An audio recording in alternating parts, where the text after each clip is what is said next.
Isang makasaysayang okasyon ang naganap sa Nueva Vizcaya Police Provincial Office sa pagbisita ni Police Brigadier General Arcadio L. Ronquillo Jr., Officer in Charge ng Office of the Deputy Commander, APC Southern Luzon, sa Camp Major Saturnino L. Dumblao, Barangay District 4, Bayombong, Nueva Vizcaya noong 13 ng Agosto taong kasalukuyan. Sa kanyang pagdating, mainit siyang tinanggap ng mga opisyal at tauhan ng NVPPO na pinamumunuan ni Police Colonel Camlon P. Nasdoman, Provincial Director, kasama ang mga retiradong miyembro ng PCINP. Sinimulan ang seremonya sa foyer honors at isang welcome dance bilang parangal sa kanilang pagbisita. Sa kanyang talumpati, inihayag ni Police Brigadier General Ronquillo ang kanyang pasasalamat sa muling pagkikita ng kanyang mga dating kasamahan at binigyang diin ang kahalagahan ng dedikasyon at pagmamahal sa trabaho upang magtagumpay sa lahat ng gawain.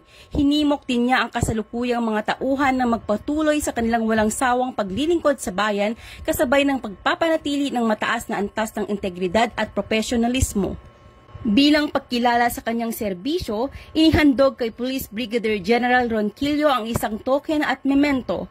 Ang pagbisitang ito ay nagbigay daan sa isang makabuluhang paggunita ng kanyang serbisyo at matibay na ugnayan sa kapwa niya tagapagpatupad ng batas, na nagpatibay sa kanyang dedikasyon sa tungkulin at pagmamahal sa bayan. Mula dito sa Lambak ng Cagayan, ako ang iyong Police News Network Correspondent, Patrolwoman Desiree T. Canceran, alagad ng batas, tagataguyod ng Balitang Pulis.